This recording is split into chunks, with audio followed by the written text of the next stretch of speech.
Radical.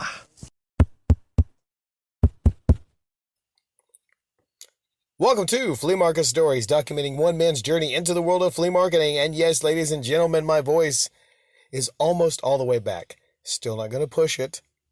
I'm going to try to keep it at a low tone, but I'm about at maybe 75, 80%, which is very, very, very doable.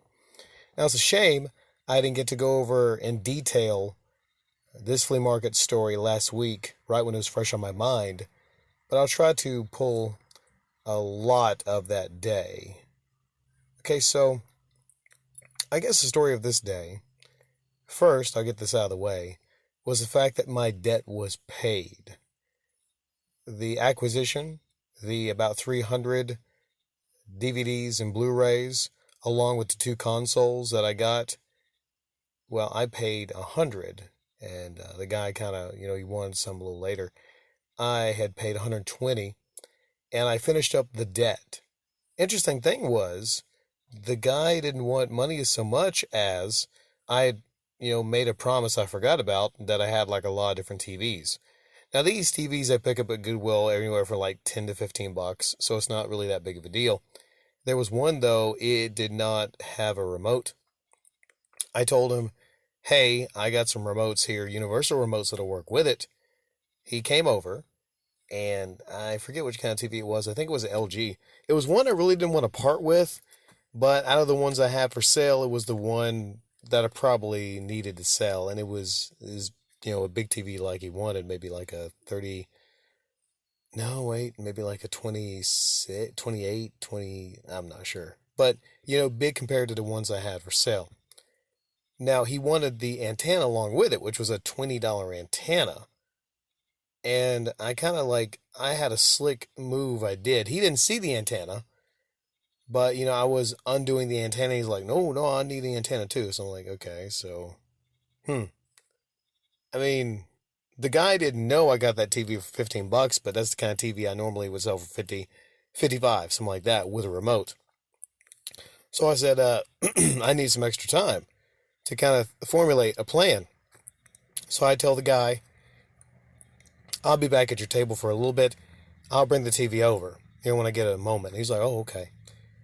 I had this really crappy antenna, the kind you just kind of like screw into the back, and it's one wire.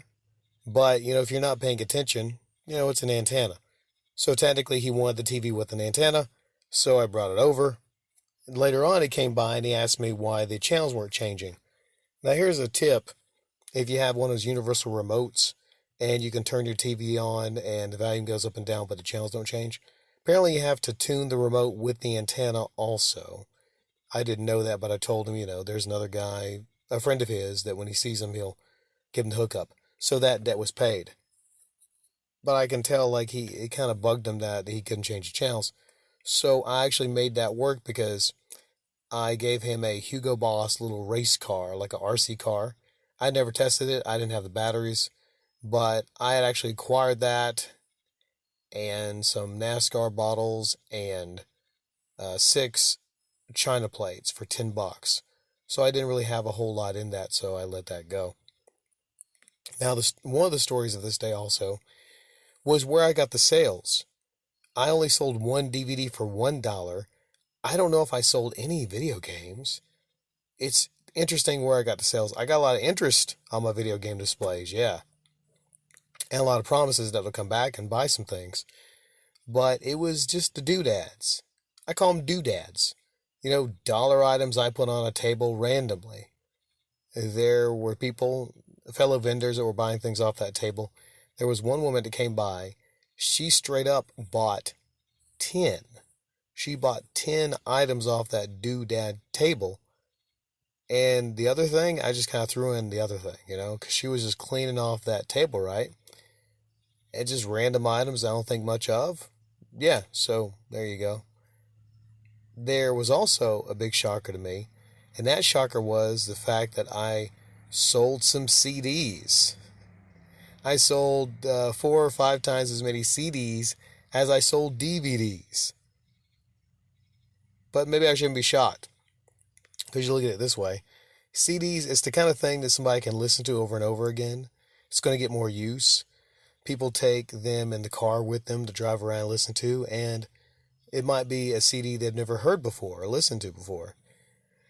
So I'm not going to do a rundown in the future of what sells better, CDs or DVDs, but I'm just absolutely shocked, maybe I shouldn't be, that CDs were actually selling better.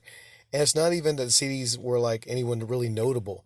I think a Bruce Springsteen CD, Who CD, I wound up selling maybe 5 or 6. I'd do them maybe $1 each.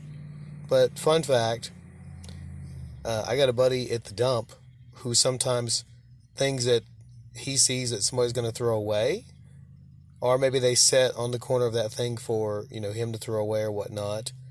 He actually takes that stuff and sometimes he gives it to people like me because he's like, it's terrible. It's a whole thing of, nice looking CDs. I think REM was in there. The CD Losing My Religion, that one was in there. Just really nice condition CDs, and he's like, it's just a shame for them to be thrown away in the trash. Now, like I said, this was one of those weird days to where I didn't sell any DVDs except for the one, which was a weird DVD I sold. And the guy that bought it said he got it because he's a big time collector and he had never seen it before. So, okay, there's a market there for rare, unique DVDs. It was a history of World War II, had planes on the front of it. It was sealed, so watch it be worth maybe like $200-300 or something. Probably not, but yeah. So he was happy to get that for $1. No games, really no DVDs, but I sold comics. I sold the box. The box, entire box of the comics I had. Don't get excited. It wasn't a long box full of Punisher or Spider-Man or heroes and villains you've never heard of. It's mostly heroes and villains you've never heard of. As one person was looking through it, he got really excited and he's like, what would you sell the box for? And I was like, maybe 50. Then he went to 40. Then I thought to myself, how many weeks have I lugged this box out to have maybe 1 or 2 comics sell if I'm lucky each week? It was a bad move that I made. So I let it go for 40. Of course, I took out like the Batmans, the JLAs. I had pre-taken those out though, and they actually weren't part of the box. So essentially, you got maybe like 100 books of like Prime and Freaks and Malibu and maybe some Marvel, but like a Doc Samson miniseries. Nothing really notable, but I told him all those bags are worth something, which was true. They were new bags. And his girlfriend kind of looked at him funny, and he looked at her like, what?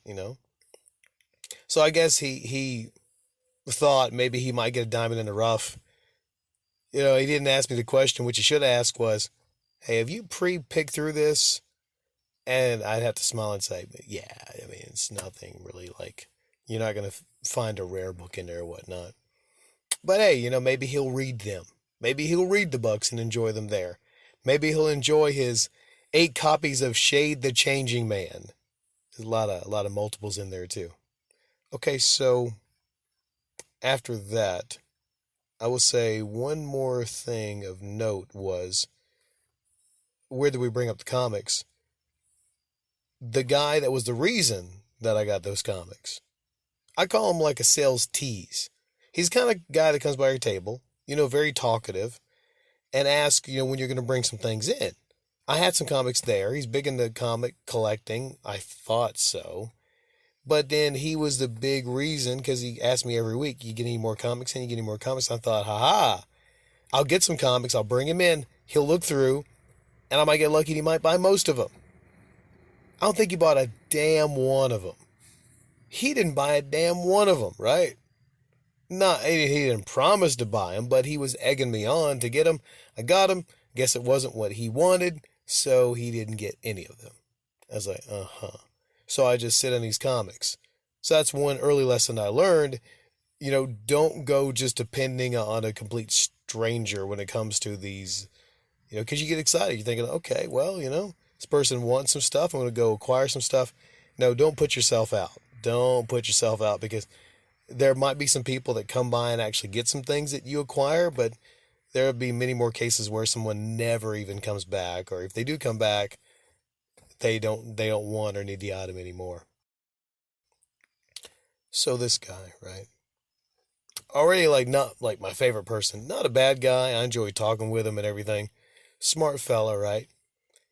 But he has this annoying thing where like when he sees something on a table, and I don't think it's a tactic, he'll actually just mention that, hey, I saw it over here for that much or saw it over there for that much and everything, which is fine. But, at some point I'd be like, okay, well, maybe you should go over there and get that. Maybe you should go over there and get that. Could just be a tactic where he's like trying to get me to lower my price, right?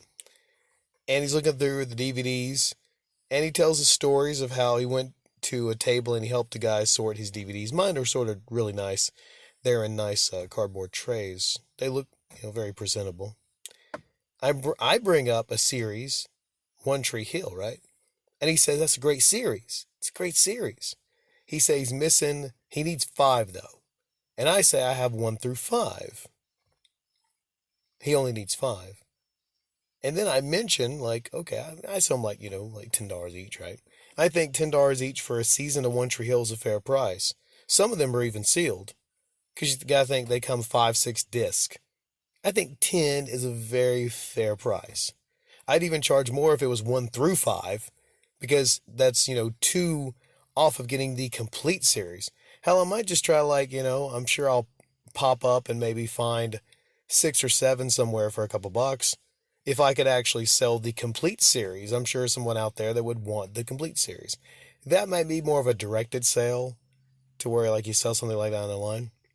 So then we talk about the pricing of that. And then I could tell like he wasn't really happy with the price, but I say, you know what? For you, I said, for you, I'll do 5, right? I think it's very fair.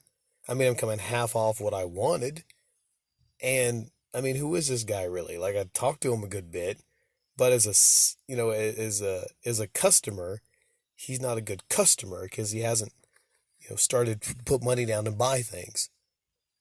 Nice person to talk to. Not a good customer though. Okay.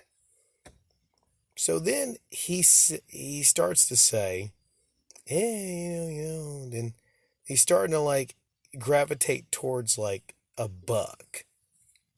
I'm thinking like, he's starting to gravitate towards like a buck, and I'm thinking like, it's a complete season of One Tree Hill, not a crappy show, and it might even be sealed. So I'm like, you're doing a disservice. I didn't say that, but I'm thinking you're doing a disservice to this great show by only letting that go for $1. I look at something and I'm like, okay, that value of that is at least $5, $6, at least. And there's no scratches on the disc. So you got to respect the value.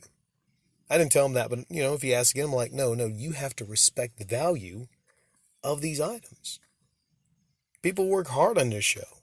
It's a great show. I haven't seen it, but a lot of you have told me it's a great show. When I say a lot, maybe 2 or 3 have told me that One Tree Hill is a great show. So you got to respect the value of these things.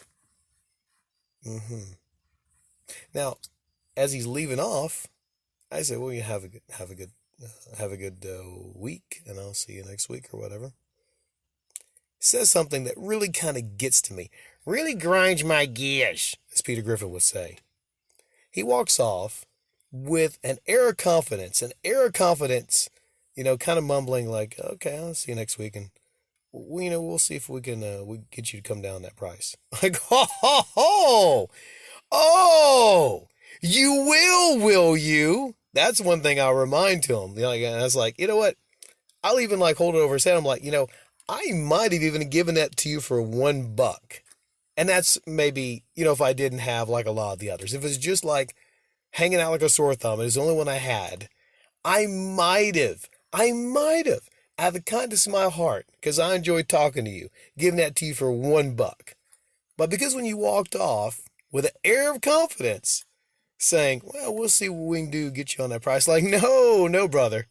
That price is going right back up, maybe to $10, just on pure principle, The ultimate lesson that you got to learn is not to take advantage of Radical Rick's kindness.